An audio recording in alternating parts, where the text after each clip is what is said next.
Yeah.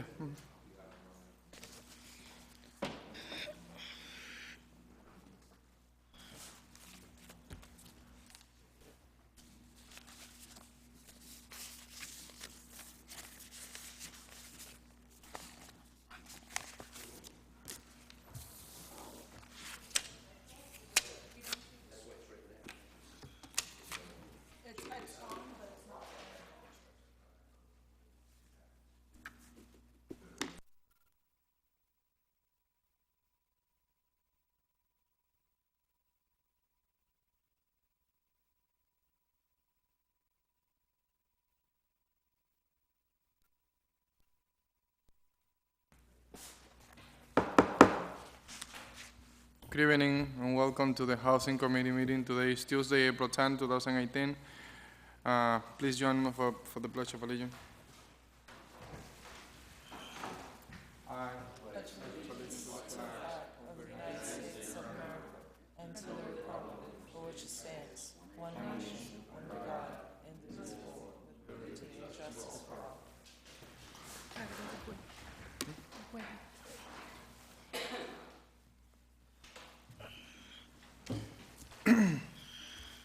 Um, Today we have a few items on the agenda that we'd like to discuss. Starting with the top of the agenda, item 12818, the rooming house in the city of Lawrence. Councilors, I put this item on the agenda because the city of Lawrence have several rooming house throughout the city, and somehow this type of business is not being regulated as we want. There is a lot of resources. There is a lot of resources that go to these businesses in terms of a lot of our first responders visiting those places more than any other dwelling in the city. With that said, somehow we need to know more about how this business is being run in the city and how many we have, how many rooming houses we have. And as well as having essentially and eventually a different report from different departments and see how those owners are being responsive and how responsible they run this business in the city of Lawrence. Essentially, let's quantify the rooming houses in the city of Lawrence, and let's see how, as a city, we're gonna have this type of business here in the city. Councilors, floor is open.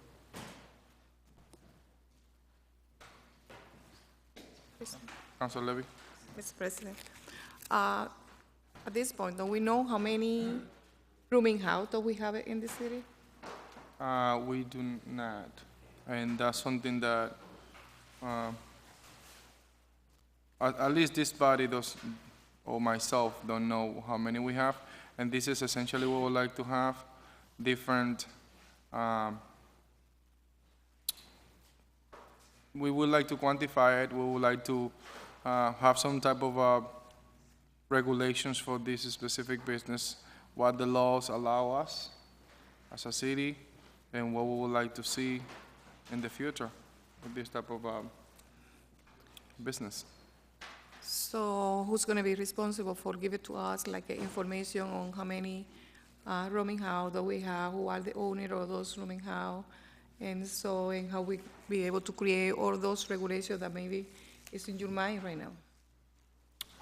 I think that we can request this information, but I would like to get involved with probably the planning department to see if we can quantify some of this that what we're looking for.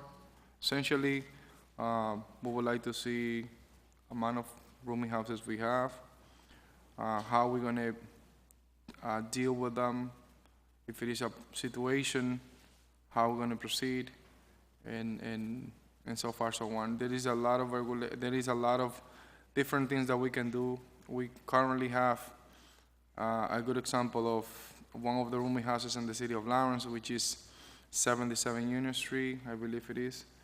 And we are actually getting reports in terms of how many response, or perhaps, for lack of a better word, how many phone calls to the police department we're getting from there, how those situation and way of living there improve, and over the years, and getting statistics in terms of the safety of those places, and also many other things that have to deal with this specific business. Essentially, we would like to see that for all the rooming houses, but first of all, what we need to do is quantify them and perhaps develop some type of rules and regulations. And counting. So at this point, councilors, do you have any questions or probably comments? All right. So should we invite him to the next meeting? I think that the first thing we gotta do is probably send it over to the community. What's the position of the Malora? Community development? Let's call, we have Abel Vargas here, Director of Business Director. Director Vargas, can you come over and speak with us about this item, if possible? Good evening, Abel Vargas, 610 Yes, Haverford I know that Street. you're not prepared for this. Go ahead. What was the question? I'm sorry. Regarding the rooming house. Yeah. Give me 1 second, let me just be calm, Okay. because that is a few things going on.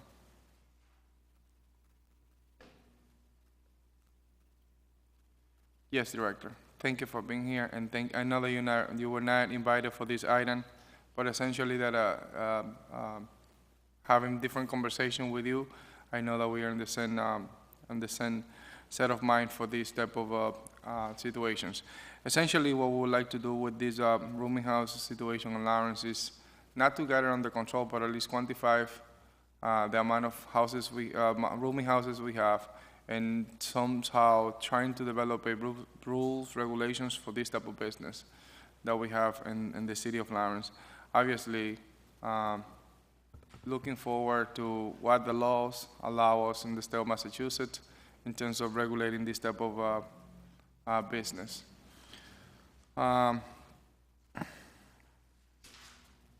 We have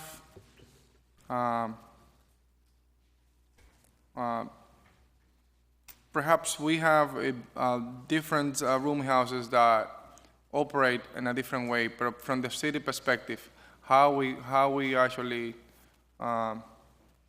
deal with this type of business, how anybody that wanted to open a rooming house in the city of Lawrence, how we actually allow it, and do we have any type of caps on these type of business in the city of Lawrence?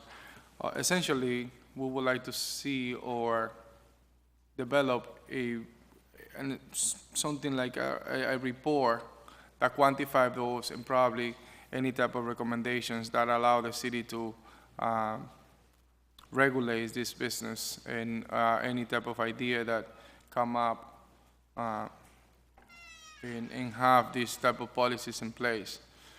I have an experience right now in my district that there was one rooming house, or it is a transitional house that allow people to move in and rent those places by rooms.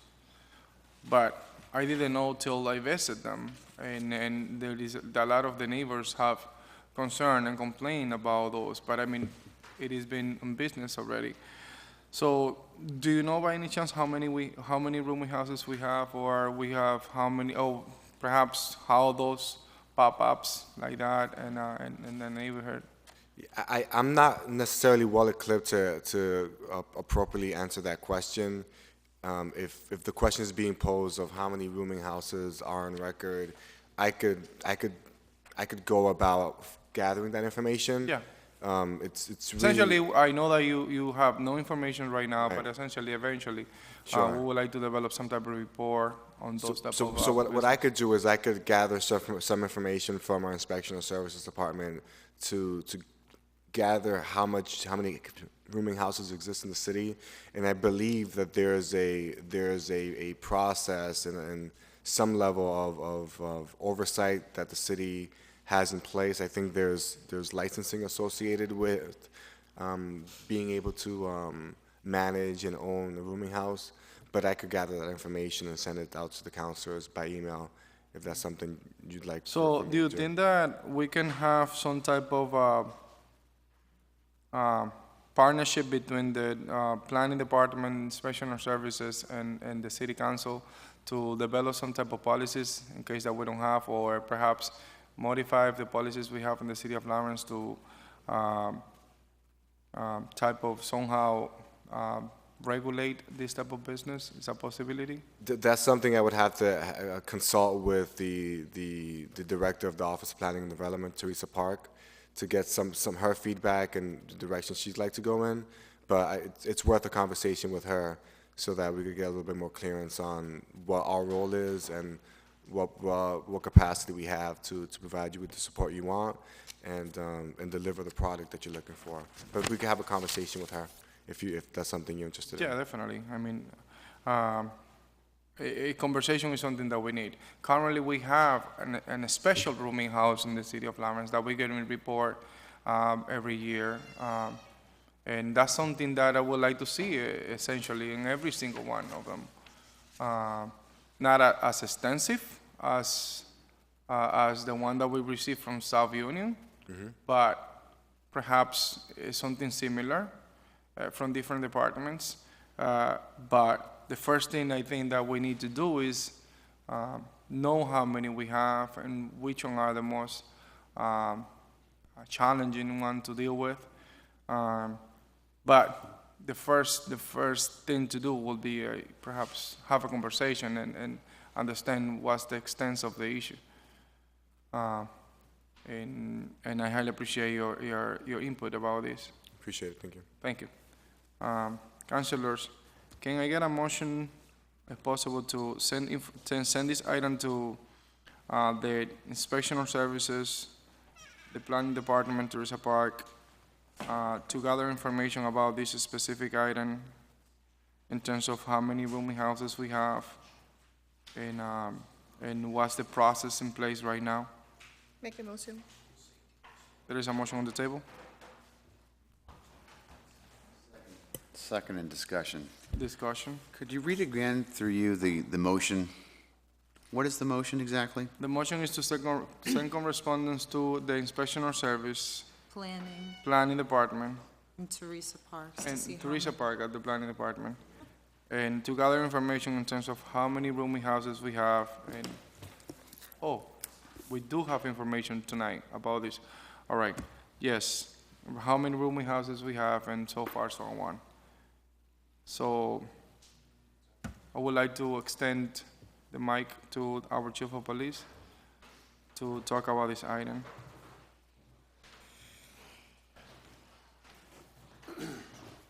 Good evening, Thank- councils. Thank you, Chief. Good evening. I know we had Just some name and discussions record. in the past about the rooming houses in terms of what the police department does, so we provided some basic information just from our perspective. Certainly, we don't know all the rules and regulations in terms of how the city determines a rooming house and what the rules and regulations that they use to issue permits and such. But from our perspective, we were able to get a list from the city, and we've determined, I believe, that there are 20 rooming houses. We have a list here. One of the initiatives that we started is that we have a list that we gather from each individual rooming house, and we work with the owners there, and we run individuals for warrants and things of that nature, and we keep a running tab of who's in there, and we monitor that situation like that. So for you tonight, I have a list of the rooming houses from our perspective, Yes.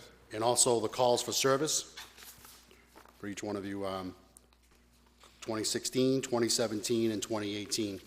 So you can take a look at the calls for service for those, For all of them? for the ones for 20 rooming houses. Yes. Yes, sir. So again, I just wanted to pass on that information for you to peruse, and now or at a later time, if you want to ask questions, we're Yes, definitely. more than Thank- happy to come back and Thank you, answer Chief. whatever questions you need. Definitely. Thank you, Chief. Thank you for the, I wasn't expecting for you to have this information tonight, but I highly appreciate that you've been proactive about this item. Okay? Thank you.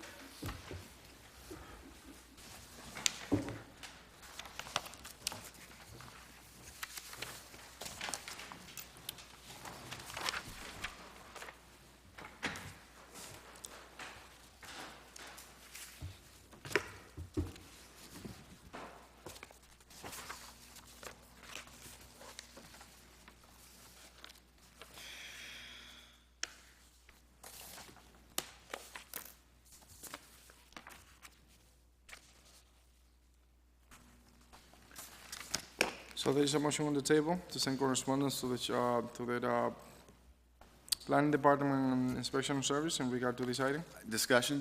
Discussion? I'm Councilor Blunt? I'm still not sure what we're asking. We now know where the locations are.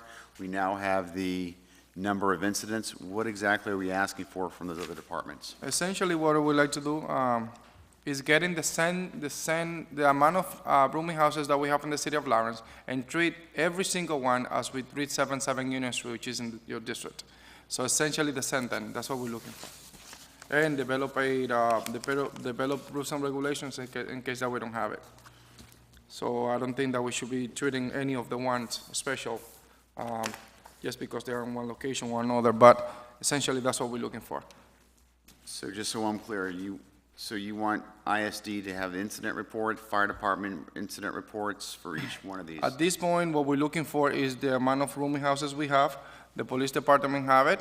I wasn't expecting them to have it right away, but we're gonna partner up with, or starting a conversation with, like we just said, with Teresa Park and from the planning department as well as inspection service to talk about how we deal with this specific situation. And in a second conversation, once we have all that in place, we're gonna be talking about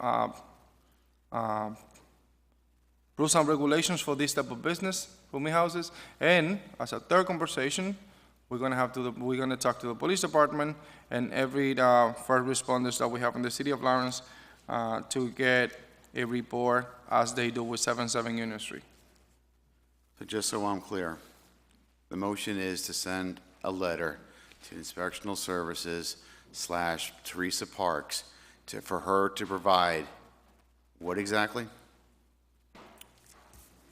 How do, Can you read the motion?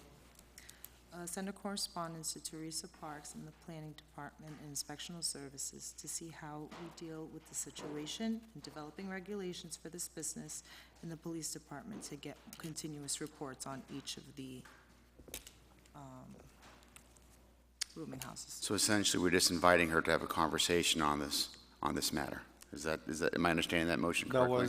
That was the recommendation from Abel Vargas that we should start with a conversation on this, and this is not a bad approach. Thank you.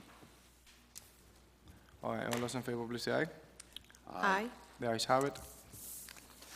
So our second item on the agenda, we have, we only have one new Are item. you tabling, or? Can I get a motion to table item 12818? Can I get a motion to? Can I get a second? All those in favor, please say aye. Aye. The ayes have it. We only have one new item, one new business for this agenda, but we also have a couple of table items that we would like to take out of table matters. We have Charles Body and Mark Iannello tonight here, and we also have Abel Vargas from the Planning Department to talk about another situation. Can I get a motion to take item 10818 out of the table matters? Can I get a second? Second. All those in favor, please say aye. Aye. Aye. The ayes have it.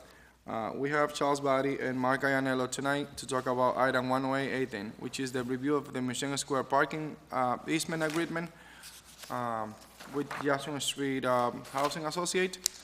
Would like to extend the mic to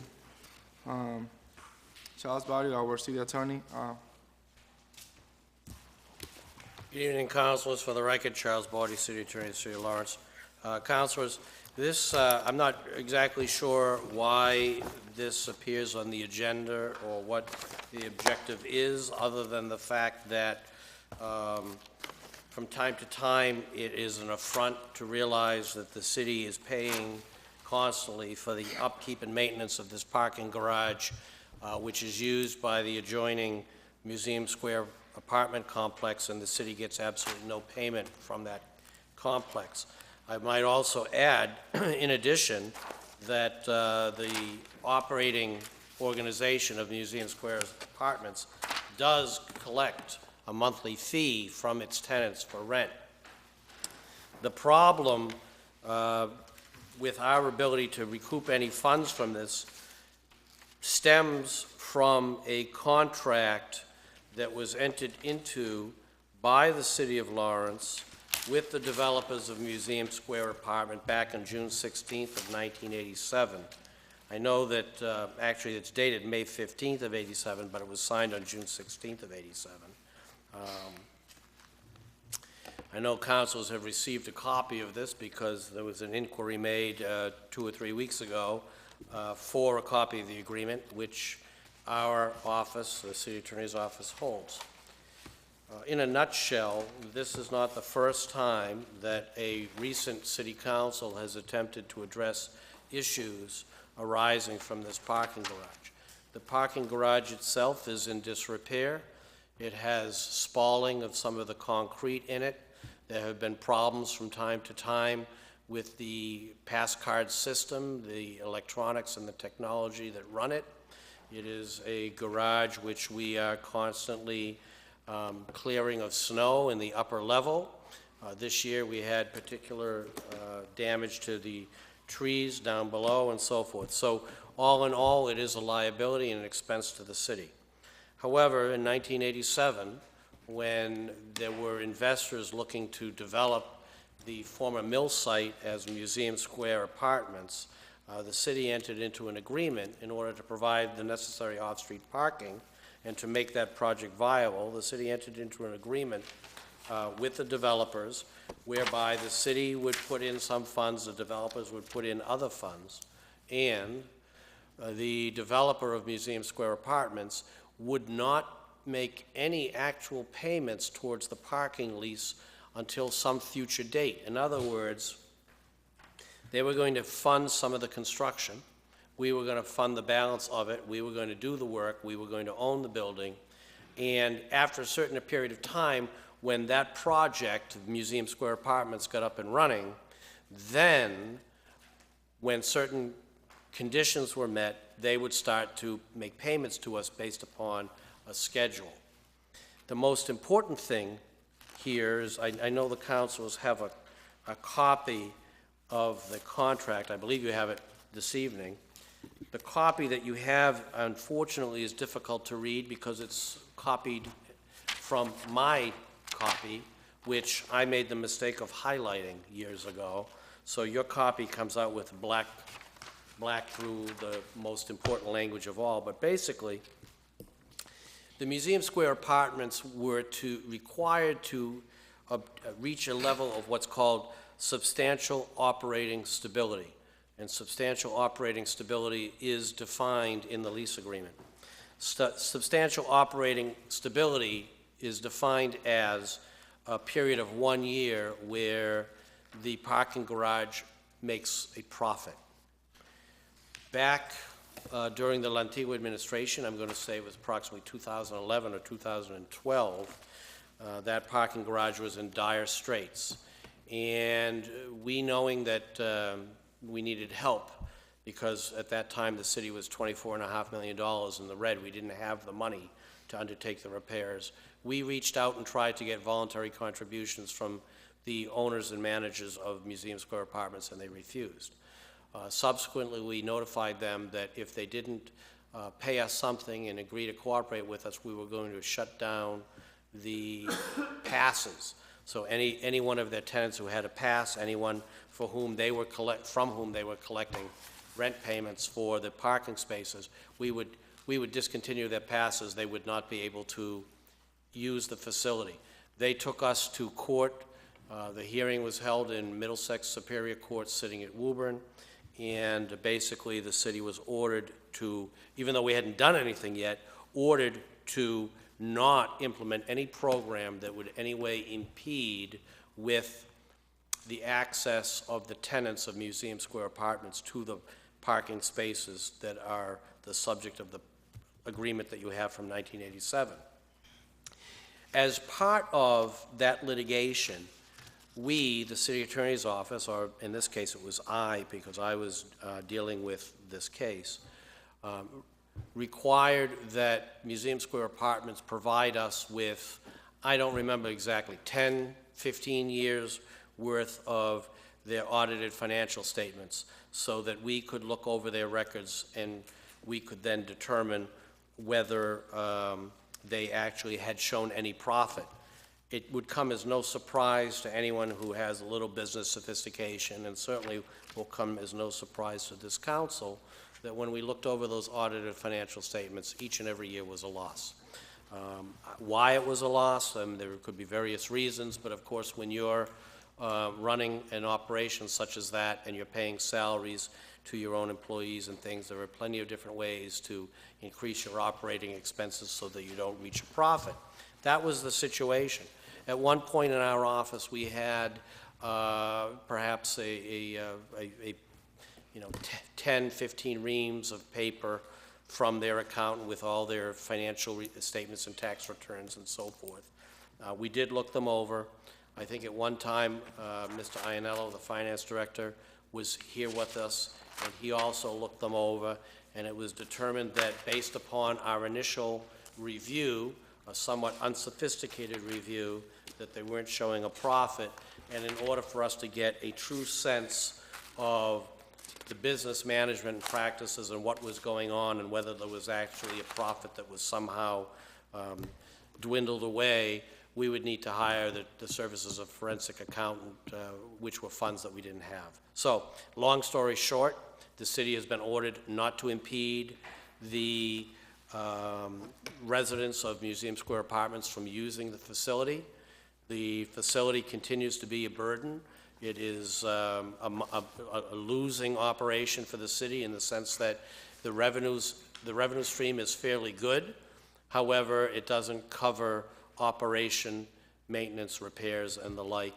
And this 1987 contract, there is no one here today in the city's government who was here at the time of the signing or who reviewed it, approved it, and signed it.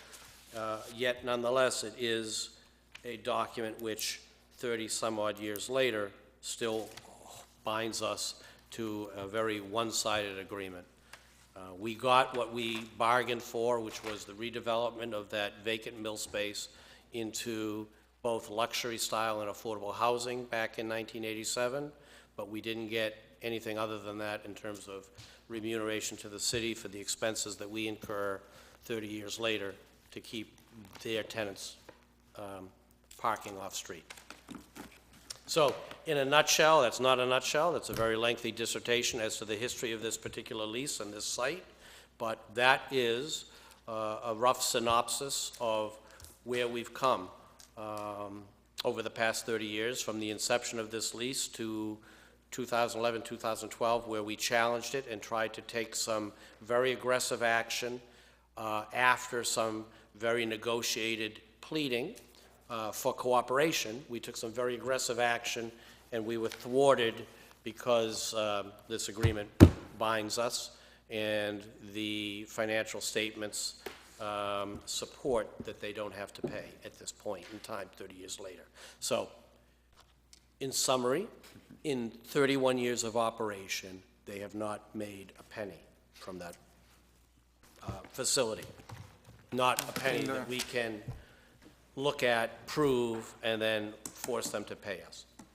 I think that. So that's my, I'm certainly open to questions. I know Mark Iannello's here. I know Mark loves to follow up on anything I say. So I don't want to curtail his ability to jump in here and take the heat I from you. have a quick question for you. What? I have a quick question for you. Yep. So you mentioned that there were some conditions that need to be met on the contract before we actually getting any contribution from them. Yep. And you mentioned one of those conditions as well. There is more than one? They have to obtain substantial operating stability, which essentially means not incur one fiscal year of operations without incurring a cash deficiency. So that is on page 11 of the lease agreement that you have, and fortunately, that paragraph, which is up at the top, I didn't highlight with a highlighter, I underlined it, scored it with a pen, so you can still read that pretty easily. The actual highlighted version I have here. It's in pink, highlighted in pink, which doesn't photocopy easily. But, I mean, it is more legible in this form than it is in the form that was submitted to you, councilors.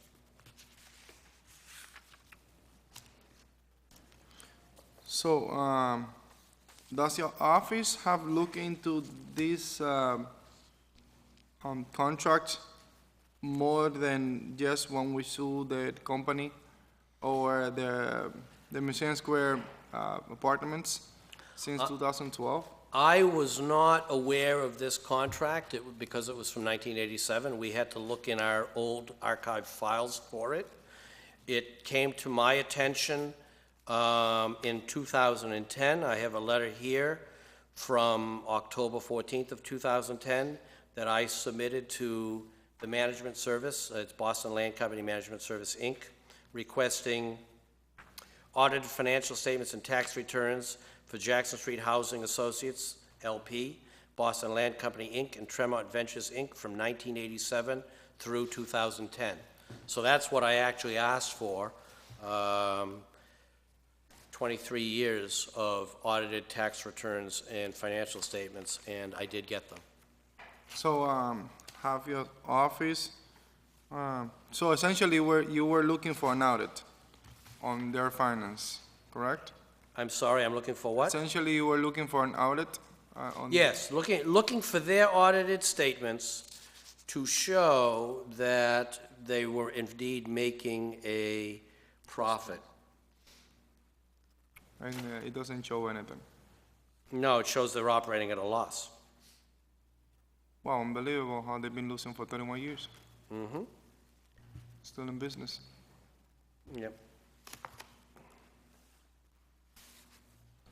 So in Councilors? 2012, we threatened to shut off, in order to get them to come to the table and negotiate with us, we No. threatened to cut off the parking access, and then they took us to court. We never shut them off, but they took us to court. In addition, about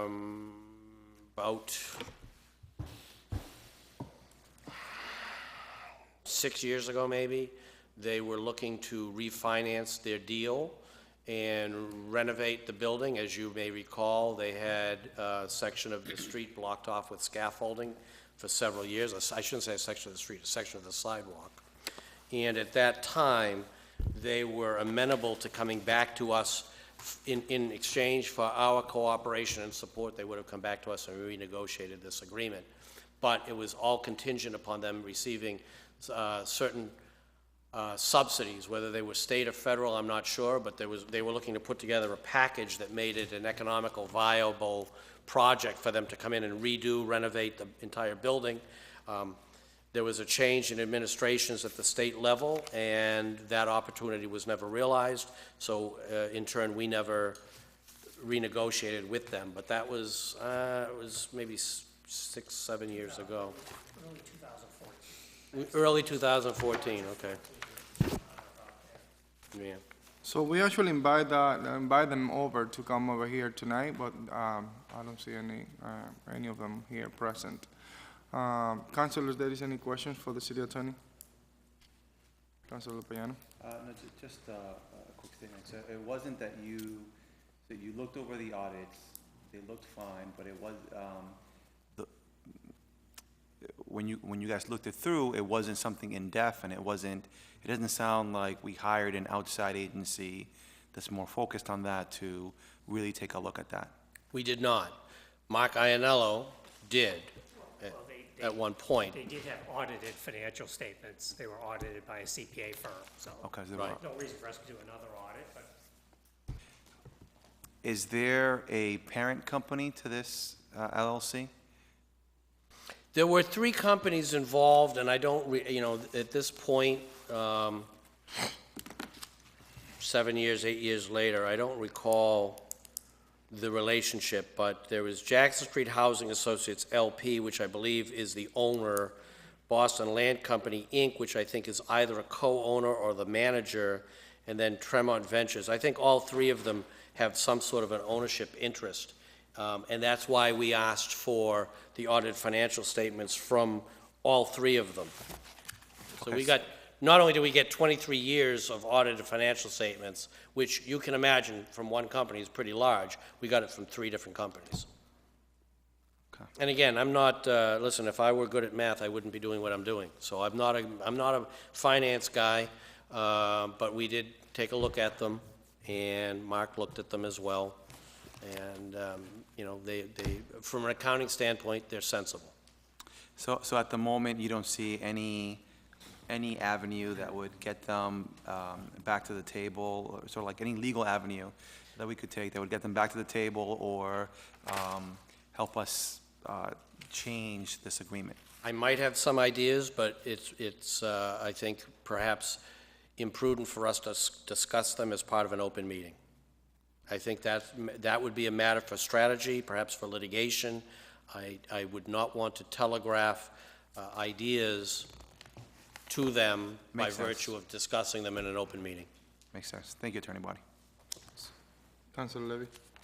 I have a question. So they are charging the tenant for the parking, Yes, and we are not getting any money right now from them.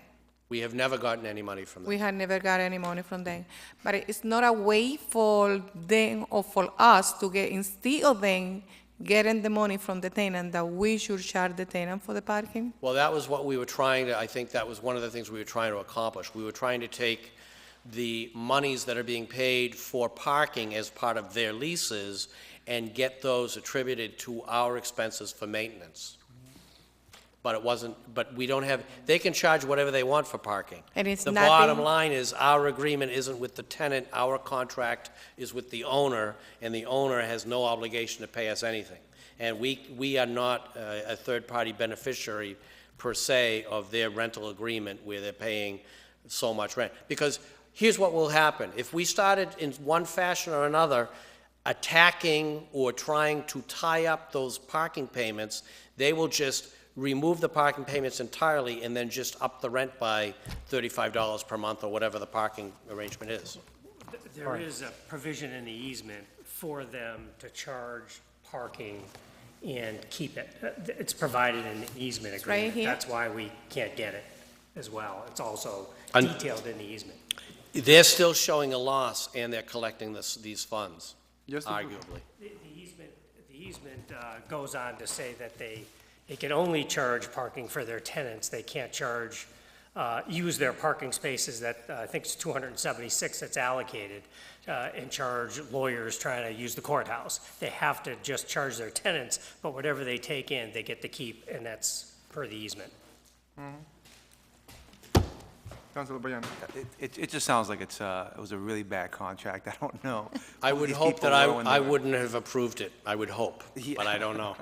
It's terrible. It was So- not a bad contract, but it was a great favor. I mean, it Well, was a great yeah. contract on their I end, mean, I guess. understand at the time, we're talking, 1987, the city was in a downswing economically, we were looking to revitalize the downtown, these people were going to invest a lot of money, and gee, as an enticement, we made a deal that was really one-sided, but we did get an apartment complex there.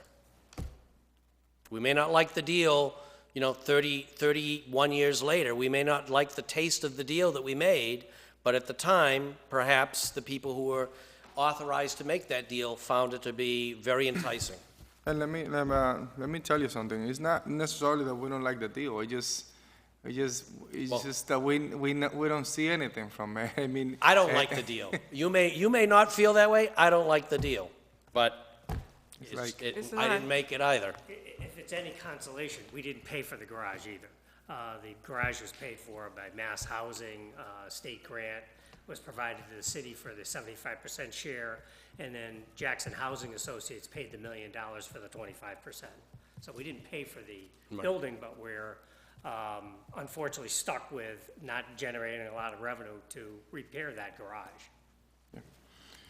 Councilors, there is any other question for the city attorney? Mr. Chairman, just 3 points. No, Councilor Blunt. One, that Museum Square parking garage is abhorrent. People that I represent that live there and have to park there have to deal with some really abhorrent conditions. And they don't understand why we as a city can't do something about this. They don't understand that. They know that we own the parking garage, but they don't understand this contract. And you can imagine how upset they get when they see their city councilor walking by and says, I don't know what to do. I don't know what to do to help. We're in a bad contract. We're in a D-loop. And it's very unsatisfying. They can't find a place to park. And when they do find a place to park, pieces and rods are falling down on their automobiles. They've got animals going inside their engines and such. They're going through there. They've got even the conditions on the stairwells are awful. The lights aren't really working. Who knows if the cameras are operational? I mean, these are the things that I hear, and frankly, I hear it all the time. All the time. So I just wanted to, in this public setting, articulate publicly the concerns that they have. I'm not sure if you have a response to that. I'd be happy to hear it, but I just wanted to say. Small response to it. We did allocate $100,000 in last year's CIP for the Museum Square garage to do some improvements. It's not going to repair it completely, but some of those small things that you indicate, lighting and so forth, Carlo, DPW director, can comment on those things, but there are some things planned for the Museum Square garage, which we funded with bonds last year. So And I support that, right, and I support that. The second question that I have for Mark, just say your name, your address for the record, and that way people that Mark see it- Iannello, finance director for the and city that of way Lawrence. people that are watching Yes, the meeting yep. can got you. Through you, Mr. Body, LaPlante. you mentioned 2 other things that caught my attention. Well, one other thing that caught my attention. You mentioned that, of course, there's audit books that we received, and we poured through them, both you with your learned eye, but not accountant eye, and Mr. Iannello with his accountant eye, going through the CPA. But you said something that caught my attention. You said we have not had a forensic accountant of that particular, I can hear by the tone in your voice that you're not really sure that there could be some ways that monies are moved around in very creative ways to ensure that there's no profitability.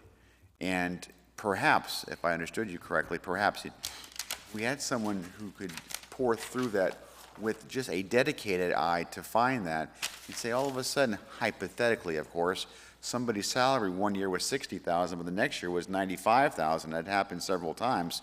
It's something like that where you start hiding and all of us, there's millions of ways to do it. So could you go into more detail about forensic accounting? Is that something that we could pursue in just a matter of money?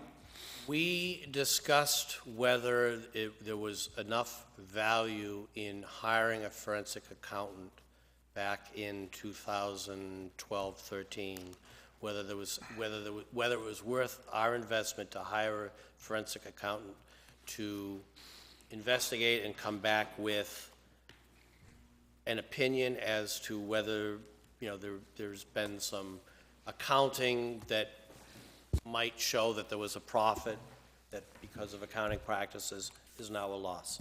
So that's what we were thinking of doing at the time, and the consensus was that it wasn't worth our time to do it, and we opted not to hire someone back in 2012 or whenever it was. Maybe because we couldn't afford it back in 2012.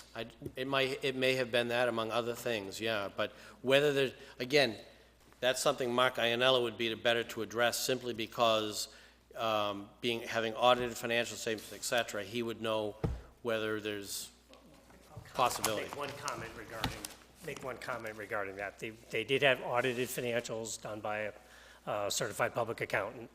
Secondly, their primary lender is Mass Housing, and they have certain things that they have to report to the government in a certain way they do their accounting. So they also have oversight by the state for the Mass Housing Finance Agency, who grants them the loan, and they have certain things that they have to report. So they have an oversight role as well. And, there just isn't, it looks like anyway, they've got, they're never going to turn a profit on that building. It's not a profitable operation.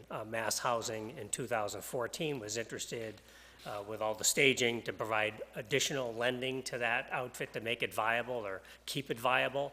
And again, that would be, that was one more problem with us trying to renegotiate the deal. They were really, or the easement, they were looking for some additional funding from Mass Housing to rehab the place because it was 30 years old.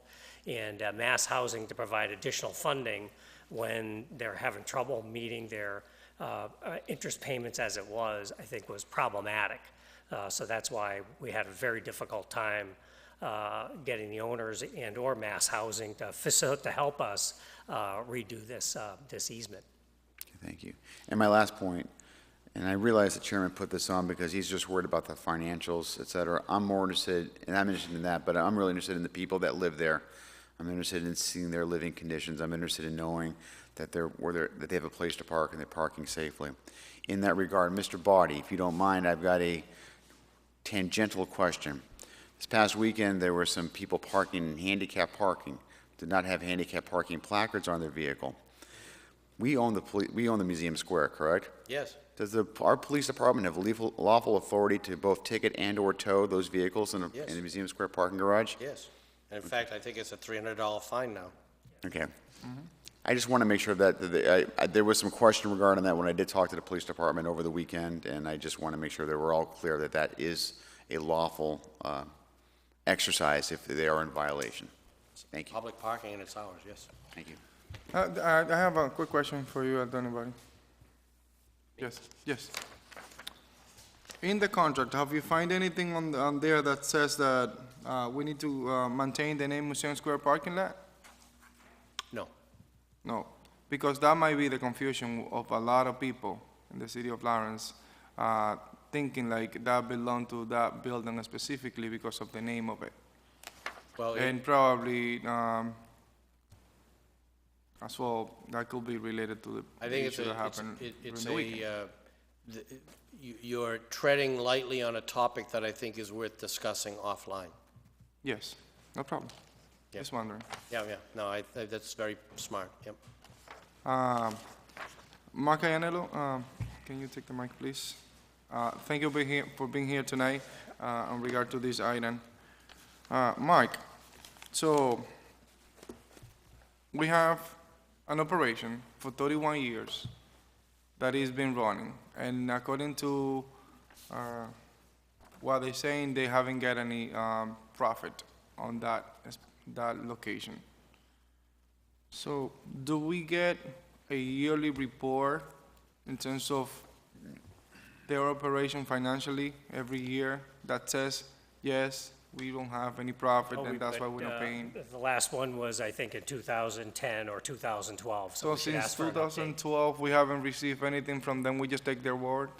Well, we just haven't asked them for the report. I think this is the first thing we gotta do.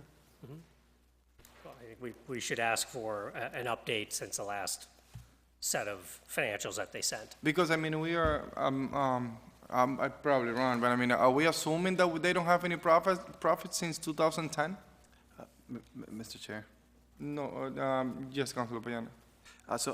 It sounds like, in the business that they're running, they are able to, I mean, they're obviously making money for their employees. Maybe there's other individuals that are part of the company that are obviously getting some type of income.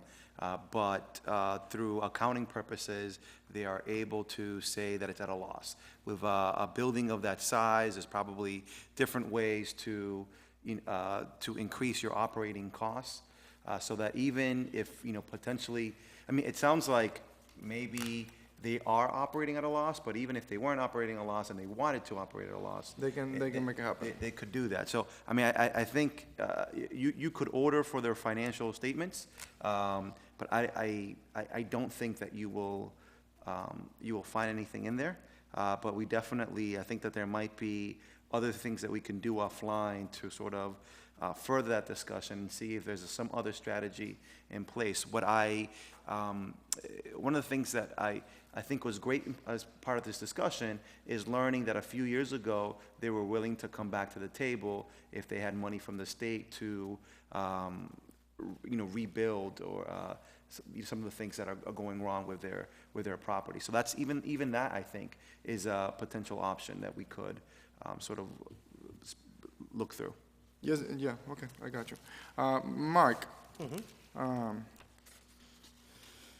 So since 2012, when we received some information, since then we haven't received anything else. Not to my knowledge, I haven't asked to them your for it. knowledge. I think the last request was from attorney body. So, and how, just wondering about how the operation runs. I mean, we send them a bill, and they say, no, we got no profit last year, and they don't pay it. No, we don't send them a bill. They, So we just let it be. They get the easement provides for 276 parking passes. So we, 276. and again, Carlos, the DPW director can speak to this, but the parking garage manager issues monthly parking passes to Museum Square, and they have, per their easement, up to 276 parking passes, monthly parking passes. 276.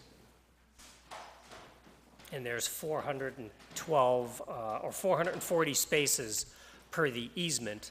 But my understanding is there's only about 379 usable spaces in the garage. So that only 379 leaves usable? 103 income-producing spaces for the city. So about 103 parking spaces for the city? Yes. Yes, Per the easement, right on page 1, I think you'll see it, it claims there's 412 spaces, and 276 are outlined on page 2 that go to the Jackson Street, and so that's a difference of 136. But apparently, there's really only 379 usable spaces, not 412. I guess the 412 included very small spaces that aren't really usable.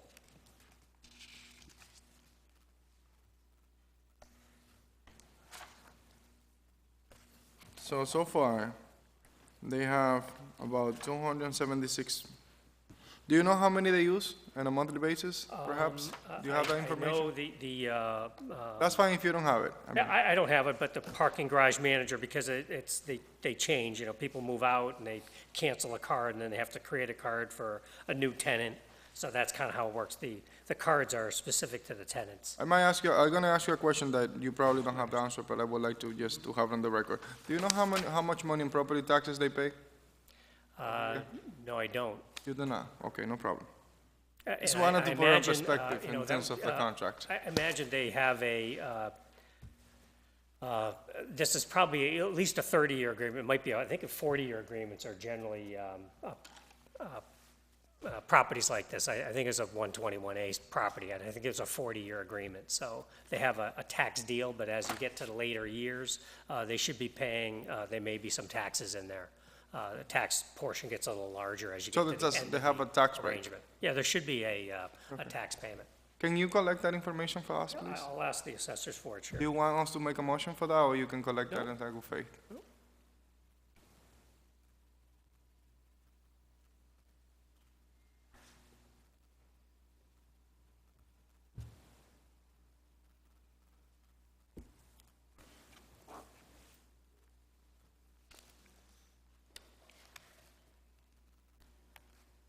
So can you gather some information in terms of how we've been asking them to pay and how the answer has been? Well, we Because, I don't mean- ask them to pay, it's up to us to, when they turn a operating profit, that starts the payment of, or starts the possible payment of monthly fees. And then as you read on the agreement, the first year they turn a profit, within the first 5 years after they turn a profit, they pay only 33% of the normal monthly rate. Then for the next 5-year period, they pay 66% of the monthly of the overnight monthly rate. I'm not even sure what that is.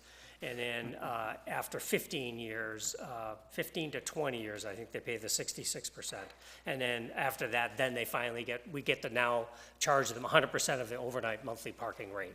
It's all spelled out in the easement. It's very one-sided. I don't think, if Charles was here in '87, he would have recommended us signing it. But I think, as he indicated, back in late '80s, it was a way to get some rehabilitation. And as I indicated earlier, we didn't pay for that garage. The state paid for it all. And in Jackson Street, state paid for 75% of it, and Jackson Street paid the other 25%. Yes, that was the construction cost of the garage, but since then, we've been paying for Well, maintenance. We've been paying operating the for- garage since So then. that's basically, who knows how much money the garage was by itself. I mean, the construction, but I mean, the maintenance, all the employee, the benefit that we have paid, the city of Lawrence. Probably more than what the original cost of the construction right now. That's right. So we've been paying for it. We have, just not the, we didn't pay for the approximately $6 million it cost to build it. Mark, can we at least, since you look at their finance and the audits and all that they provide to us, how deep you went into that when you actually were looking at it? Well, I just happen to have one of the tax returns here.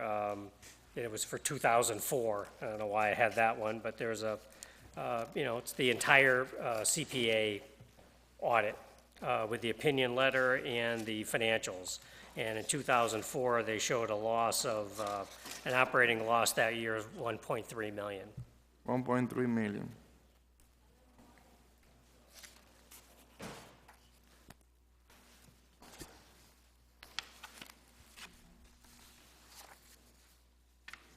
So, Mike, from your perspective, should we ask for an audit Yeah, on this? well, we should get updated, as a matter of course, we should be asking them every year for their updated financials. I mean, with that's- their I think audit that's report. the Just least that we It should be a should do. standard practice of the parking garage, just ask for it.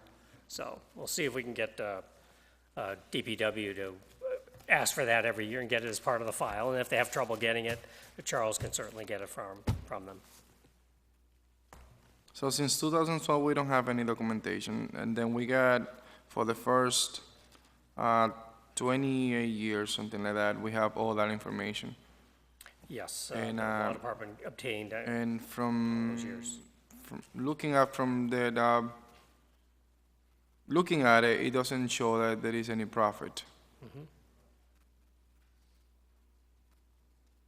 So, you know how much they charged tenants every month, an I've average? heard they charge, $30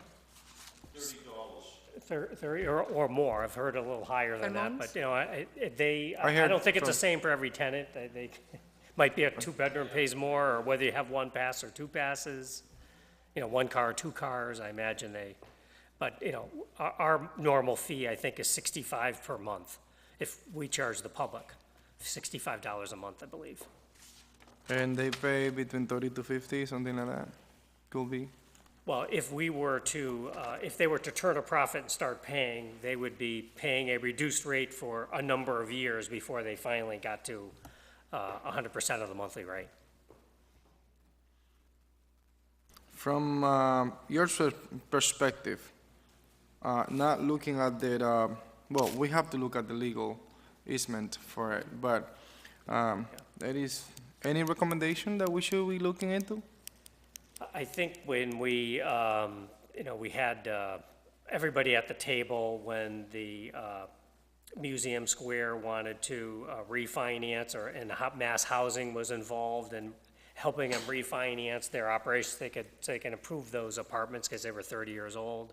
And we tried at that time to ask them, well, geez, could we get rid of this easement, or at least, phase it out over a number of years so that it's not forever, until you turn a profit. It would be, maybe for the first 5 years, maybe a phase in and start paying and end the easement. And they, of course, they're not gonna give that up. I don't know what they make on the parking, but it's obviously a substantial number that they refuse to give up. And we couldn't use the leverage of mass housing to put some pressure on them as well, because mass housing really just wants to make sure they get their money back. They've loaned all this money, they want to make sure the project stays viable, so they certainly don't want to see money come to the city that doesn't come to them to repay their mortgage that they've lent them. So that's the catch-22. So mass housing wasn't really a lot of help, but it was an opportunity to try and get them at the table and try and see if we could use the state or have the state assist us. We had the former overseer, Bob Nunes, was at the table. We had a lot of heated arguments trying to get rid of this easement, but unfortunately, we were unsuccessful. Councilors, there is any question for Mike Iannello?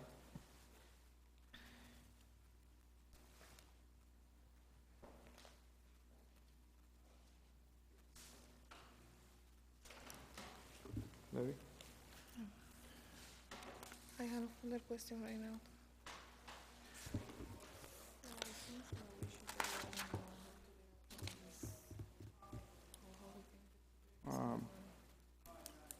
Attorney Buddy, Charles.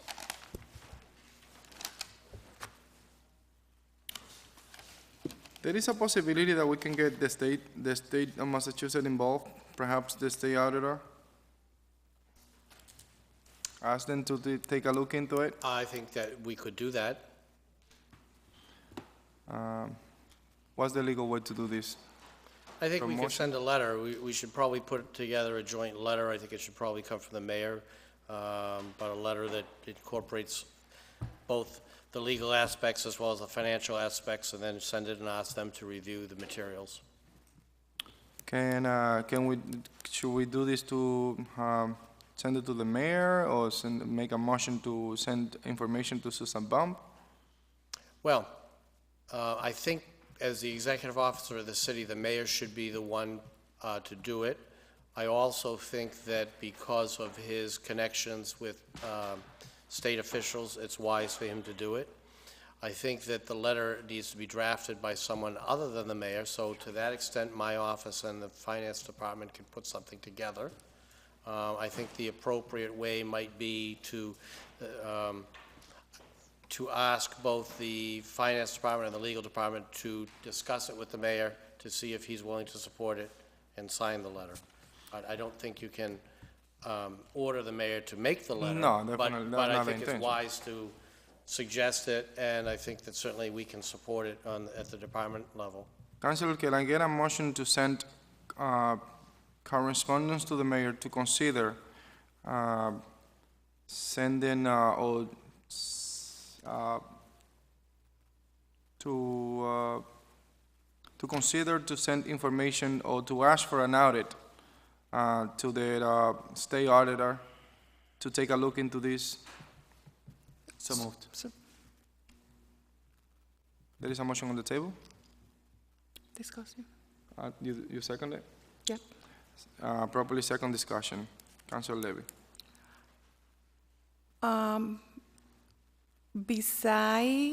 Besides send the letter, also can we call MHFA, because they are the one who also, and I don't know, because MHFA used to do an audit for any property that they borrow money. So I don't know why they have made any intervention in here. It is rarely for 30-something years, they are just only reporting a loss. So you want to add another organization? Yes. Which I would like to MHFA, mass housing. A friendly amendment? It's a friendly amendment. Do you accept that? I do. So there is a motion on the table Point to of send. parliamentary inquiry, what's the friendly amendment? Send correspondence to the mayor to consider asking for state audit to look into financials, adding mass housing. And yes, So the new addition was adding mass housing to it? mass housing, yes. And can we ask the Attorney General as well? So, I mean, would the Attorney General, I can understand the State Auditor. Would the Attorney General fall under this?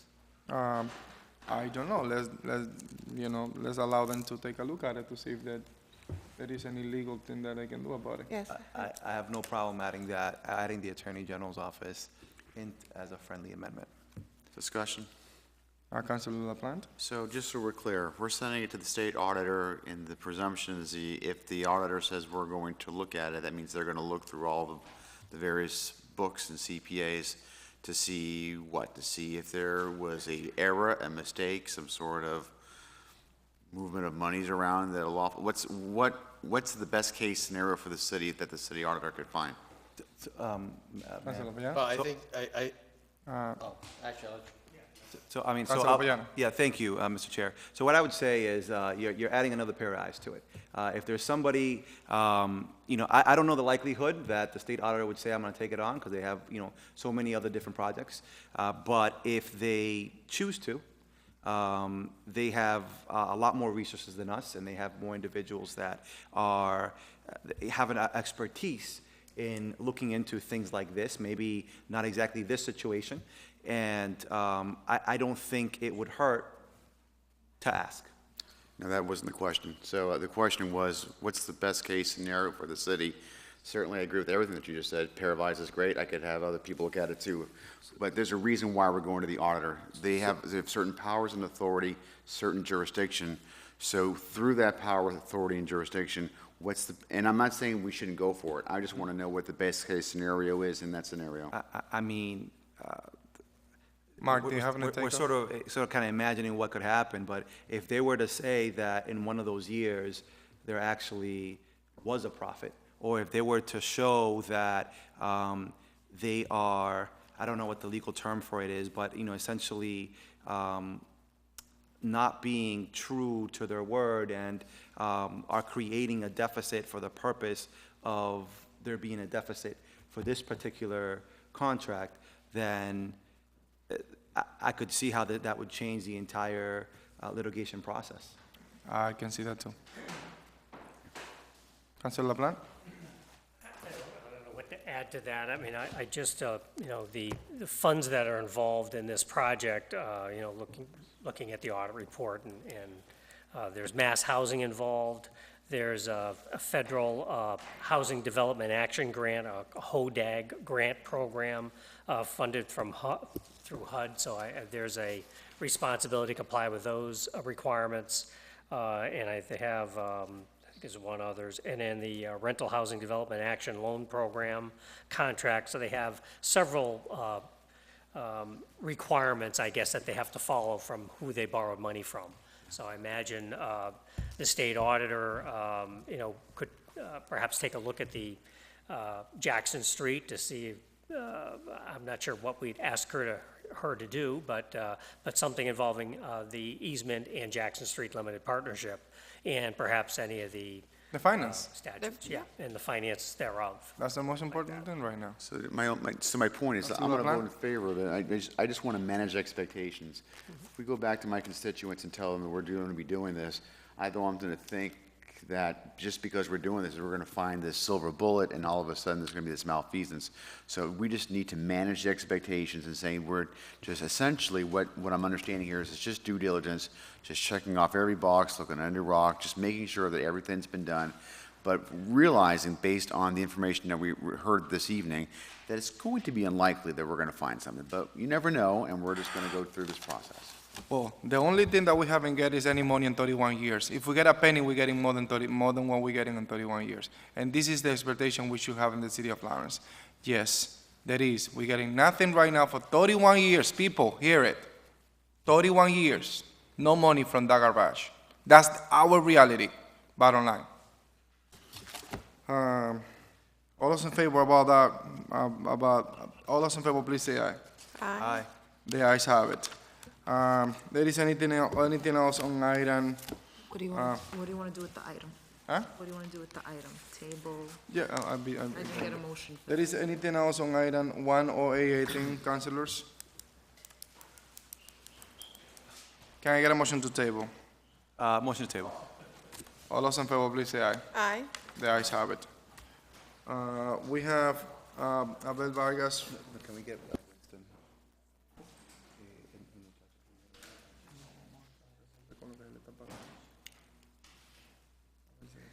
Déjame. Dame un segundo. Can I get a motion to get item 6017 out of the table matters and item 6017 and item 6117 out of the table matters? So moved. Ana, no puede. Puede salir.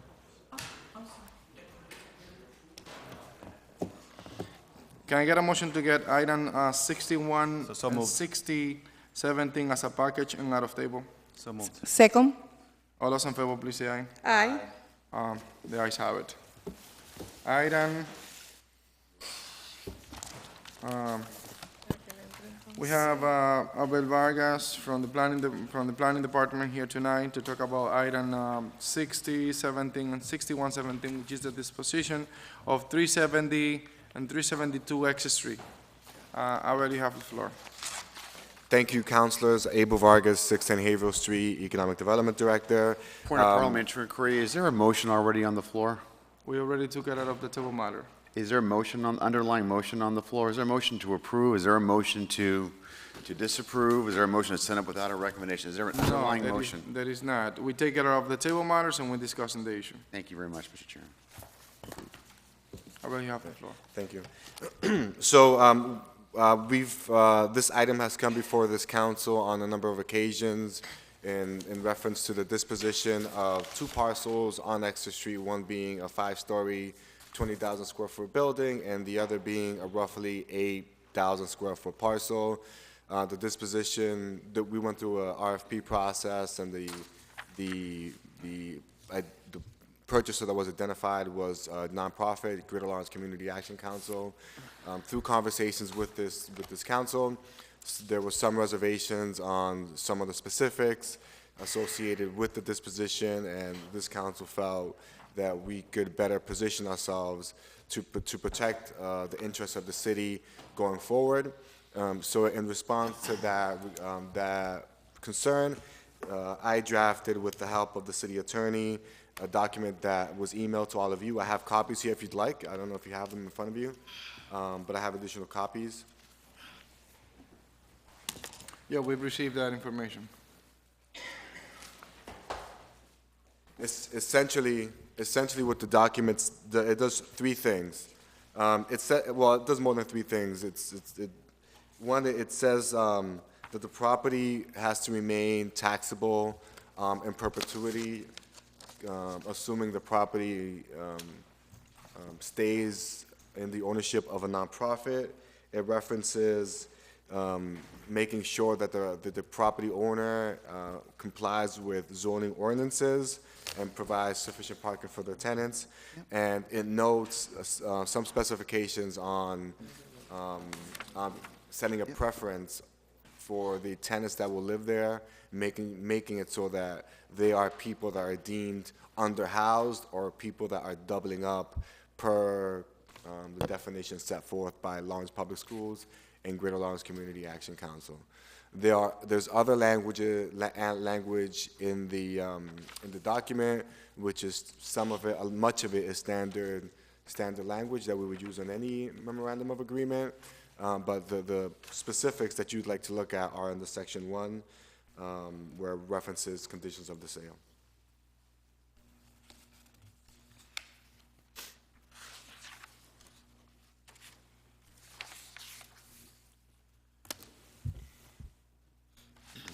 Discussion. Councilor LaPlante.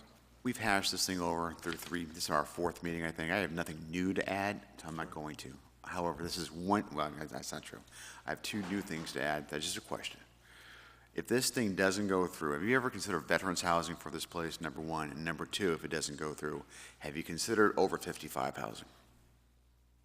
We have not we ourselves so we put out an RFP for folks to respond to what the city was putting forward. And any applicant, whether it's veteran housing or 55 plus or anything else, could have had the option of submitting a proposal for this project. In receiving the proposals, we only received one for both parcels and one for just the lot. We decided to go with the person that made a bid for both properties versus making a bid or an offer just for one property, just because that seemed the most prudent. So would we consider that? Sure, if someone would have made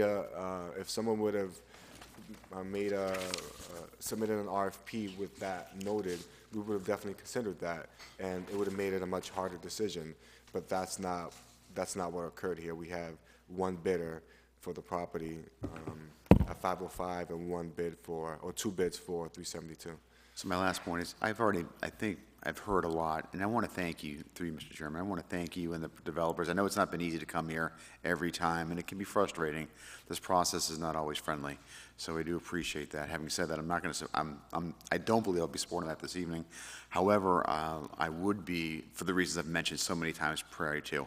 However, I would be open, if we're dedicated and committed to going ahead and having housing units there. I do have a tremendous soft spot for veterans in my heart, and if we're going to have a place, I would love it to be a place that would provide those who fought for our country, who decided to serve our country. That would be a place where you could probably make some impact with me. I could probably support that. Or over 55, where we're talking about less services, services from the cities required, for example, school systems, and probably maybe not even as likely to drive.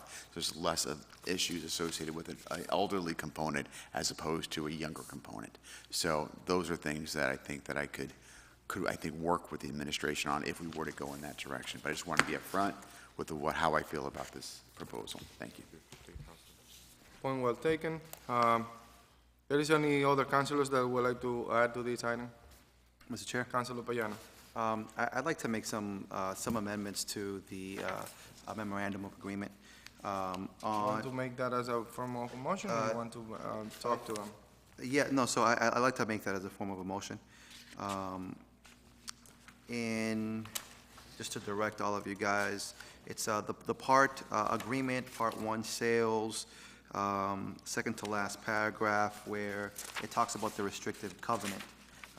Second to last sentence reads, "The restrictive covenant to be recorded shall memorialize this intention and shall run with the land in perpetuity or until the properties are no longer owned by a not-for-profit corporation." I'd like to remove "or until the properties are no longer owned by a not-for-profit corporation" so that it will read, "The restrictive covenant to be recorded shall memorialize this intention and shall run with the land in perpetuity." And the reasoning behind that is I believe that, one of the reasons that I was pushing for this restrictive covenant, I think that. So before you get into the discussion, just put the motion, and then we can Please. engage So, into the discussion. Motion said. Can you What's the please- motion? So the Yes. motion is to remove until the properties are no longer owned by a not-for-profit corporation from the memorandum of agreement. Until the properties are no longer owned by a not-for-profit corporation? Yes. Remove that? The whole sentence? Just the words that I just said. Remove, until the properties are no longer owned by a not-for-profit corporation. Until the I property. want to confirm that.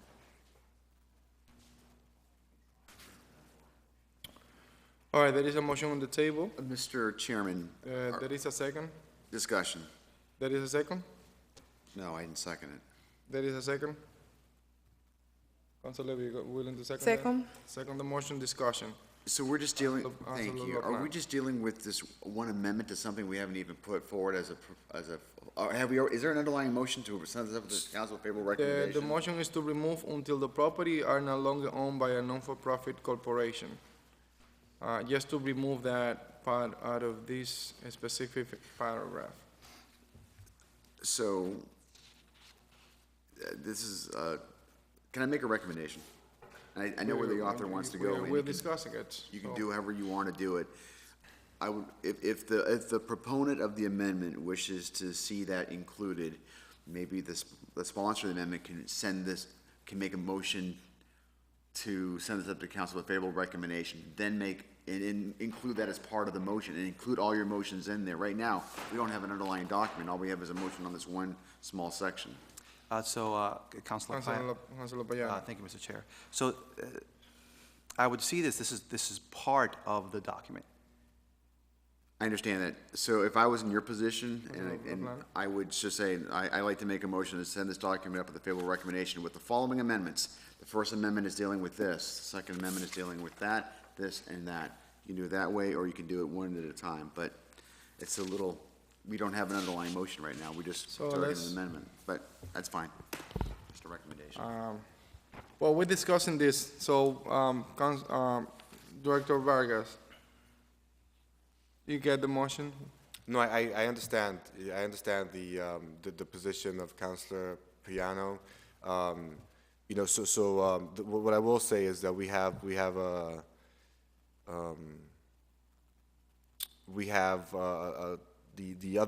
other party to this agreement has already reviewed this document and has responded positively to the document.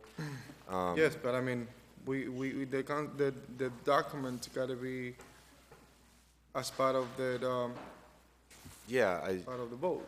I mean, you know. Yeah, I'm not sure, you know, from the way I understand things is we have a city attorney that provides guidance on language. Guidance. So I've drafted this document with sufficient and substantial feedback from our city attorney. yes, yes. So my directive in terms of any legal document is to take the lead of our city attorney. So that's what I did in this document. No, and we highly appreciate that you put this agreement together.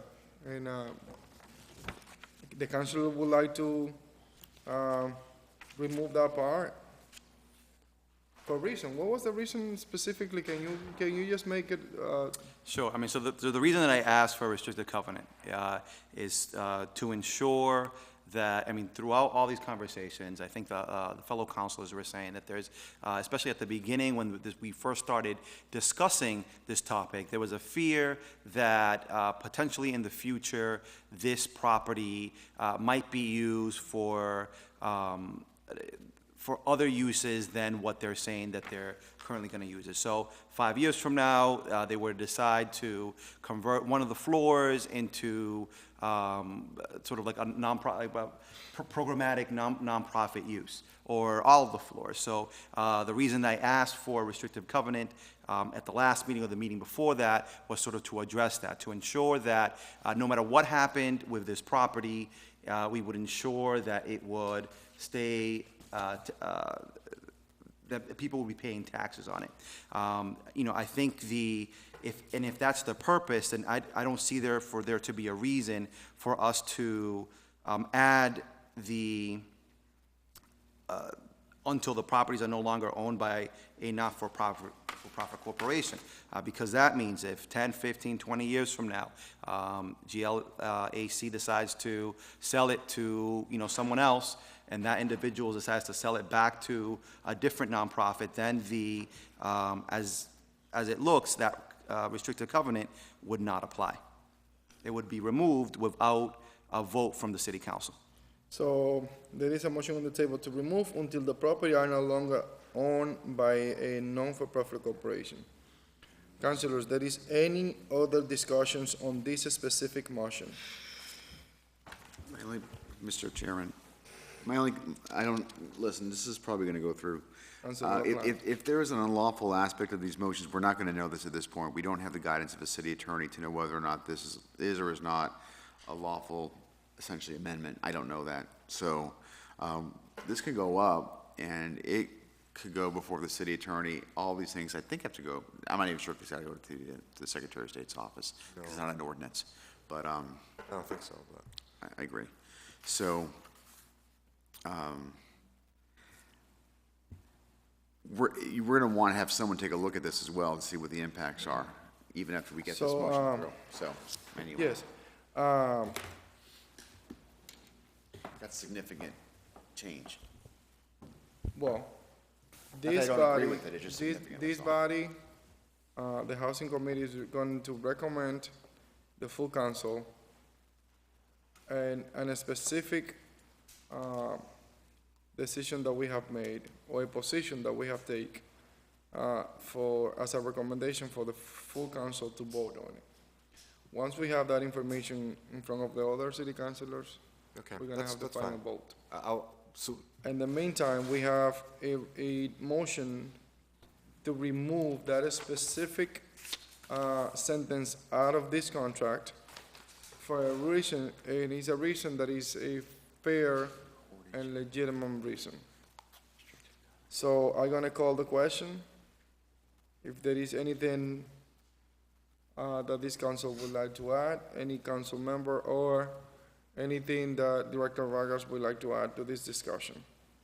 no, so we'll make the changes, and I'll spend some time with Attorney Body to ensure that the language is, it's, you know, it passes whatever, Both parties have to agree to it. right, and then I have to sit down with GLCAC. I suspect they won't have a problem with the language. Well, if they don't agree to an agreement that the city council have agreed upon, and then the city council have the option of either vote it down or vote it up. Sure.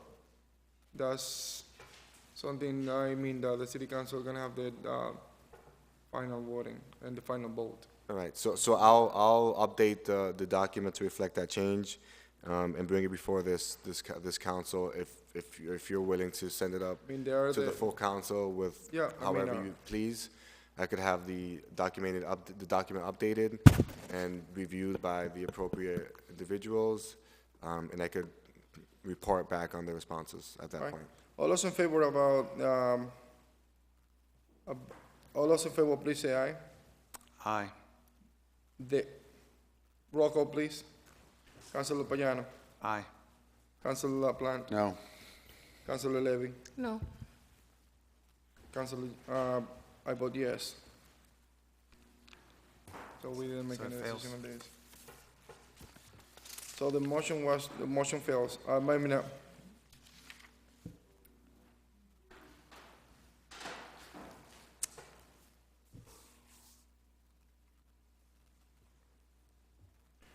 No, it's democracy.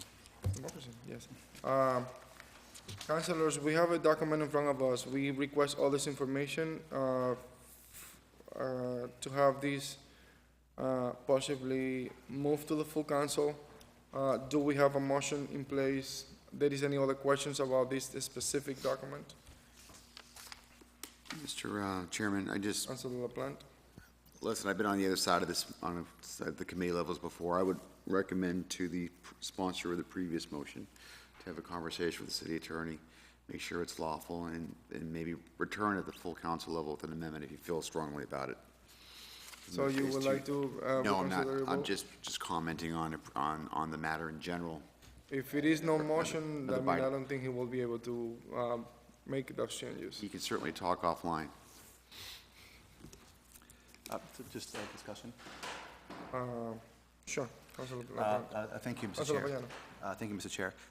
The second thing that I would have brought up, Director Vargas, is when you start talking about the method to provide preference for tenants, I think in the discussion, you know, what we talked about, folks that are underhoused that are in that school district, I think those individuals should have first preference. I know that there's about 190 families citywide, but I think, you know, one of the fears is, you know, we already have so many students in that district that adding on students from, even though that there are in Lawrence, but adding it to that particular neighborhood might increase classes. So, you know, one of the things that you might be able to talk over with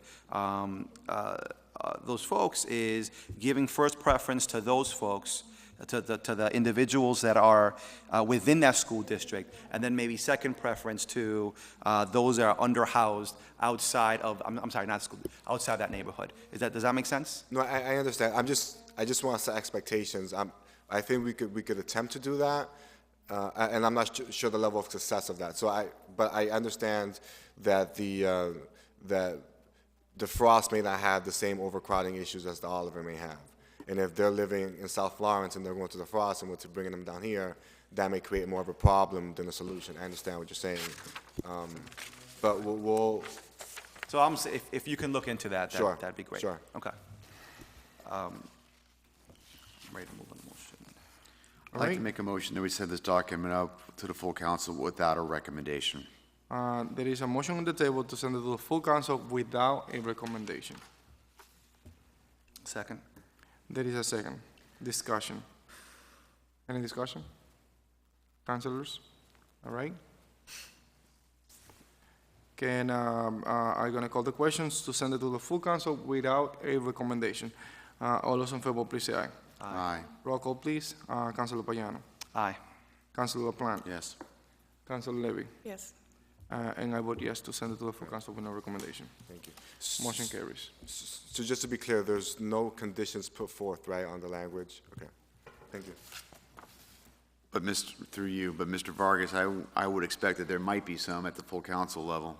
You should be aware there may be some. Okay, that's fair. All right, thank you. Thank you, Councilors. Thank you. We have a resident here that have an item on the agenda, which is item 3118, the removal of the deed restriction for book 4579, page 88. Can I get a motion to take the item 3118 out of the table matters? So move.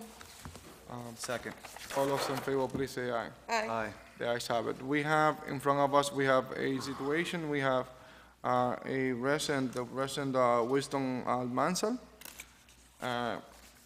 that is asking us to remove a specific restriction on the deed of a parcel that we, the city of Lawrence sold to probably 4 owners ago.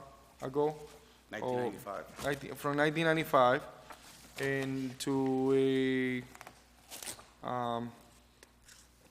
which was basically, the restriction says not to build any property on there and to use it for green space. Am I correct?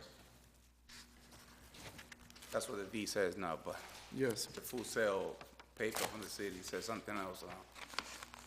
Yeah, that's what they said, and that's what they bought it for. Yeah. So the location of this property is 28 Mainland Street. And the council in 1995 voted in favor of this restriction. He's looking forward for this council to allow them to remove that restriction and proceed with a drilling on that specific parcel. Just to recap on the discussion, back then, the person that purchased that property from the city pays up $5,000. The parcel is about 6,400 square feet. And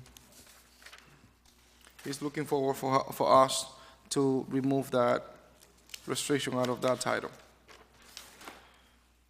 out of the deed, for lack of a better word.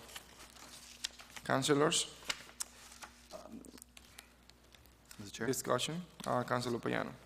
Thank you, Mr. Chair. Had folks had the opportunity to read the document that was sent to us, I think, by Mr. McCarthy? Councilors, there was an email sent out today around 4:30 this afternoon Okay. in regard to this specific item. Yes. It's about 12 pages, Well, no, it's 26 pages. 26 pages on this document, and it was sent to us this afternoon. So the reason I'm mentioning this document, I mean, it's pretty extensive. There are several attachments to this document. One talks about the minutes from that meeting when it was passed. In that meeting, those minutes are not extensive, but we do get to see some of the counselor that proposed it. It's kind of interesting because we're going back in history here, but there's a letter from Paul Rivas. So the council support that sent this memo was Judith Perkins, and she was proposing for this to be set as a surplus property. And in her memo, she includes a letter that was sent to President Kufori at the time, Stephen Kufori, who was a city councilor back then. And it's essentially the land use planner at the time, Paul Rivas, writes a letter explaining what the, sort of like, what the property use and what the intention is of that motion. And within that, it says, I'll read it for everybody in case they don't have it with them. What page are you looking at, Mr.? So I'm looking at page 10. So the letter is dated February 6, 1996, and it's to Councilor Kufori, president at the time. Please find and close the final draft of the RFP for 30 Midland Street. A survey of the city department did not result in any proposals for future use of this property by the city. The Real Property Task Force, after reviewing the survey in December of 1995, recommends disposition of the parcel. The recommended selection criteria for the best proposal are specified under 3.1 evaluation criteria of the RFP. Proposals are sought that are in the city's long-term best interest. Selection will be based on the purchase price offered, the buyer's commitment to improve the neighborhood by construction of a single-family home on the parcel, or a purchase to enlarge an adjacent lot. Then it goes into sort of detail what they were looking for. So that the property as a vacant parcel has an assessed value of $29,520. It is recommended that the city council vote. Include statements that this parcel has been found to be surplus. It has an approximate value of $29,520. The restrictions of sale require proposals for the construction of a single-family home or sale for the enlargement of an adjacent parcel. The reason I wanted to specify this, because I know that there were some questions earlier about what the cost would be of this parcel, if it was sold for, I think it was $6,000 or something like that. It's $5,000. $5,000, what would have been the value of that property? And it looks like it probably would have been more than $30,000, because the assessed value, they're saying the assessed value is about $30,000. So, probably with the market, it would be a little bit more. If it was the value of the police station, probably worth $500,000, right? But no, so I think that's important. That's an important number for us to know. Also, that it looks like the Real Property Task Force, when they were requesting a restriction on the deed, they were essentially saying that it either was going to go to someone that was going to buy a single-family house, and so the restriction of the deed would have been that it was a single-family house, or it was going to go to somebody that was going to enlarge their property. And the restriction, it didn't look like they were setting up a restriction to be essentially to be in perpetuity, like I was attempting to do with the 370 Essex property. It looked like they were setting up a restriction just for that individual, that if they were selling it for $6,000, this individual wouldn't then go, buying it at $6,000 and then building a one-family home in that second property. Yeah, that's exactly why they put those restrictions to there as well. So that's why. So that's why they put that, because they were selling it for $6,000. Now in this case, and I do understand the argument that was being. Councilor Payano, can you go to page 3 as well, and the fact that you're reading, can you add this to the discussion as well? Page 3. Yes, of course. 3? The letter March 27, 2006. 1996. Okay, so it's dated March 27th, 1996. Dear Councilor Kufori, on March 21st, 1996, 2 proposals were received for 30 Midland Street. Copies of both proposals are attached. The higher proposal came from James Tarshi for $12,500 and was accompanied by a plan for a single-family residence. The other proposal was from Ms. Catherine O'Connor, an abutting property owner and long-term resident of 28 Midland Street, for $5,000. The Real Property Task Force met on March 26, 1996, and heard from many residents of the community. After considering the neighborhood stabilization goals of the property's deposition program, the task force recommends the deposition of 30 Midland Street to Ms. O'Connor. The Midland Street neighborhood is a largely owner-occupied and very well-maintained. This position of the smart parcel to a resident owner will reinforce the stable neighborhood. So But back to, I think, my original point. So they put that restriction for that individual. One of the things that we have here with Mr. Almanzar is the reason they gave it to Miss O'Connor back in 1996 was because they spoke with the neighborhood, and at that time, the neighborhood wanted, they would rather it be given to one of their own than another one family be built in that property. Now, what we have, in this particular case, Mr. Almanzar was ready to build a two-family unit. And listening to the neighbors and their concerns, he chose not to do that because the neighbors were saying, we would rather, instead of you building a two-family in this house, we would rather you build two one-families. And because of that, in good faith, he went about, he chose to not build that two-family property, and so he stands with us today trying to remove that restriction. And I don't know. So when did you start this process, Mr. Almanzar? July last year. July last year. So he's almost coming up a year where that property has been sitting there, where he's had to pay taxes, had to pay everything, just because he wanted, he was acting in good faith and he was doing the good thing, something that I don't think any other developer would have done. Any other developer probably, as soon as they say, what's right by law, they would have gone ahead and done that. I don't think that they would necessarily would have stopped to go about with what the neighborhood wanted, especially knowing that right now two-family houses are going for $350,000, and $400,000. So he probably would have made more money converting it into a two-family unit. Mr. Almanzar, what was the reason behind you didn't build a two-family house there? What was the reason? Want to build it? Why you didn't build it when you have the right to do it?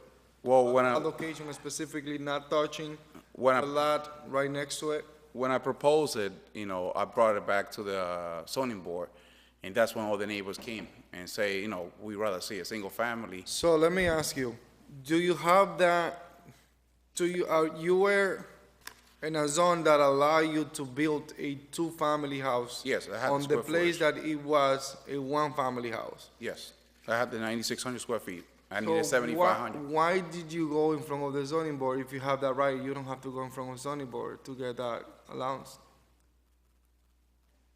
They had to give me a variance to do it. Because I was trying to subdivide the lot, and that's when the neighbor came out and said, listen, we don't want a two-family house here. And they all came and said, we want a single family. Everybody, they all came into the zoning board meeting. We all agree and say, okay, we go to a single So family. my question then. is, do you have the right to build that dwelling? I had the not right anymore. before, like when I came last time, I said, I had a closing that I keep postponing for months. No. The thing is, this is a different discussion, because what we're discussing right now is the restriction that we was put on the deed for that specific lot. So nothing to do with the zoning. If this council decide not to remove this deed, it have nothing to do Yeah. with the discussion Okay. that happened on the zoning board. Well- Because it's not, we saw it last week and 2 weeks ago, and we're moving forward. Okay. But those two completely topics. So my question is, if you have the right to build in one zone, and you are allowed by law, you were looking for the offset and the permit to get the offset right at the zoning board. That's I what you wanted were to get, looking for? went by the zoning board, said, what can I do here? And that's when they approached me and told me, listen, you can do this, or you can do that. And I said, well, can I do this, the single family then? And that's when we went with the single family. That's when it got approved and everything for a single family, to subdivide the Oh, lot. because I'm not talking about the lot, I'm talking about your house. Oh, the house, I purchased the house for $230,000, to Because me to knock it down. on this lot, you're not allowed to build according to the Yeah. deed. Well, the thing is, according to the deed, but when the city sold it, that's what I've been trying to figure out. The city wanted a single family or enlarge the other house. Nowhere in the cell here says you cannot build.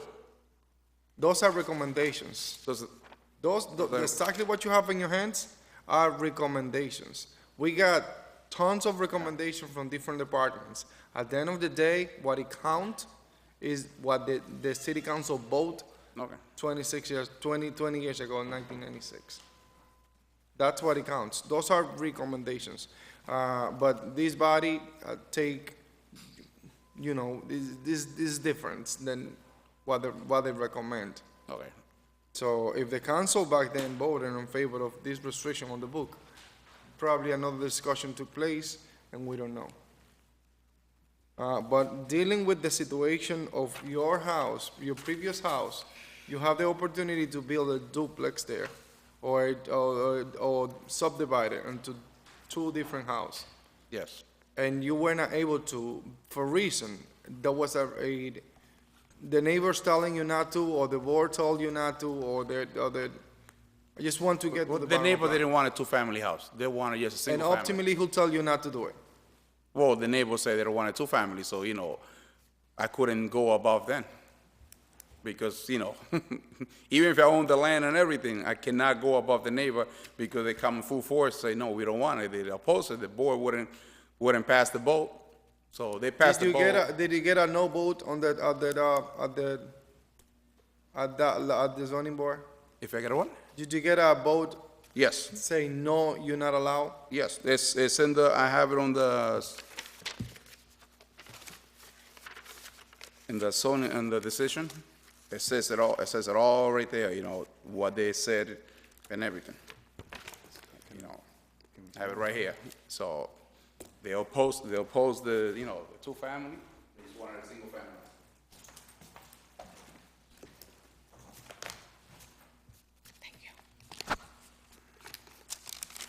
Councilor, looking at the situation we have in front of us, we have a lot that it was sold for $5,000 with about 6,400 square feet.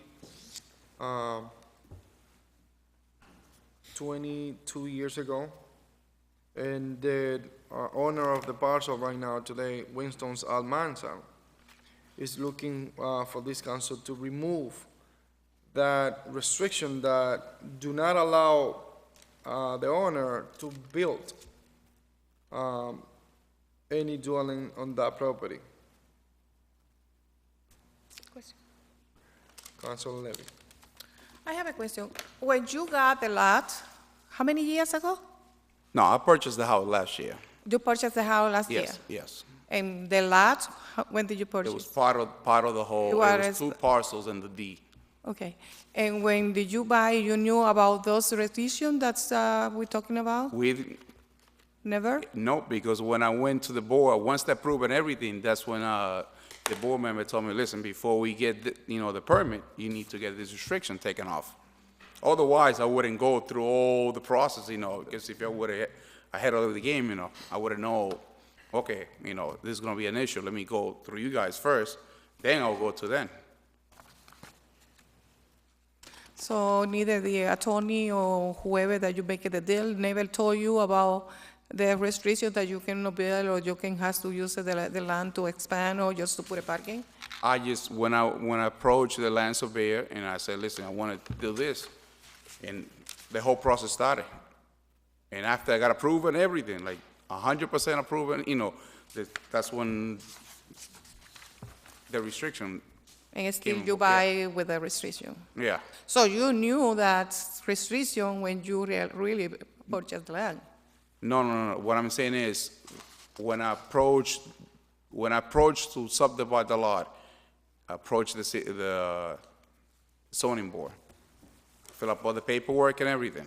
Once I fill out the paperwork, we came to the meeting, went through the process. Once I get approved and everything, that's when, they say, oh, there's a restriction on the deed. And then, that's when everything went, after I got approved, we went backwards now. So now we have to come back in front of you guys instead of coming before, if we would have everything there. Just to clarify some points. On the lot right now, it's about 6,400 square feet.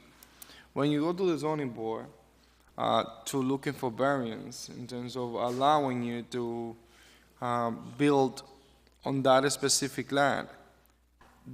They are, they're looking for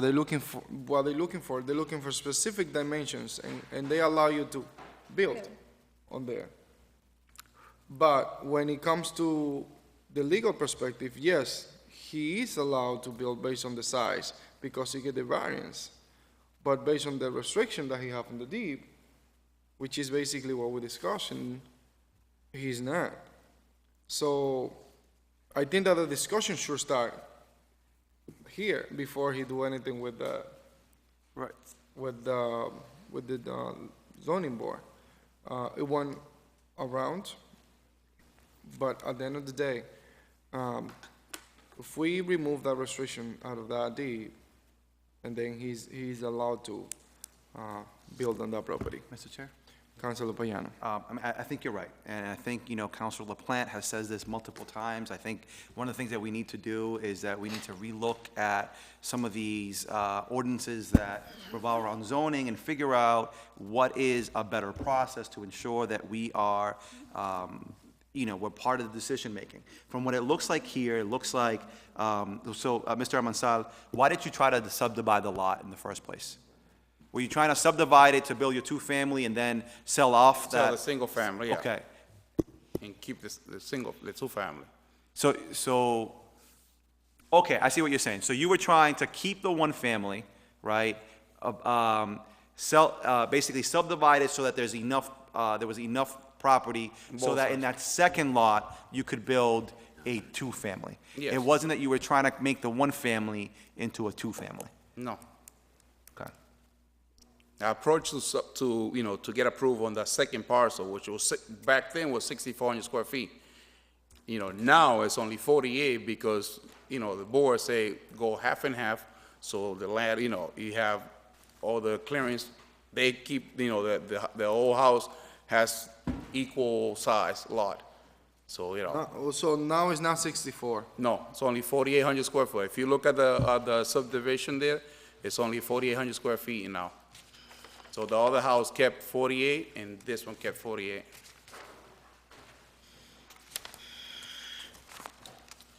Well, he said all the way in the back, if you open up the plans. Councilors, there is any other? Mr. Chair? Sure. So just a question, would it change, I don't know if Mr. Amansal would be interested in this, but I know that the chair, in the last conversation that we had, he was mentioning about potentially, if the owner gave, a certain amount, sort of essentially paying for the, because in the situation, the previous owner paid $6,000, when this was probably, according to this, $30,000. It was, the actual value was probably somewhere $40,000, $50,000, or John, something like that. So sorry. I'm It's right wondering if the conversation would Kept it change if the owner was willing to sort of pay the amount that it was assessed for. I don't think that's allowed. There was two proposals to sell the lot. It was one for Catherine and one for Tarshy for, $12,500. The city went with the $5,000 for her, instead of giving for $12,000 to him. So the city could have sold it for $12,000, and they decided not to.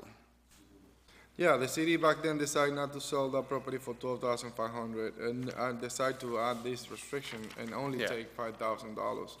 So the city back then decided not to take $7,500 Yeah, because of this restriction. yeah. Councilor LaPlante. Oh, you didn't ask me for the floor? Councilor Levy. Councilor Payano? I think I sort of said my argument for this. I think that, What's the motion?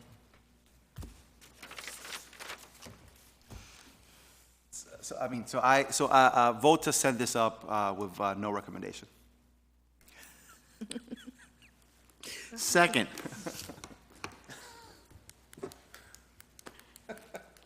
Discussion. Why you send it up with no recommendation? Because if I voted a favorable recommendation, I don't think you guys would vote for it. So at least it would give Mr. Amansala, another opportunity to sort of discuss it without the rest of the city council, already in their minds being like, this is a no. So this committee is not capable of making a decision. So it might be, again, it's democracy. So you asked for a motion, I'm motioning it to send it without a recommendation.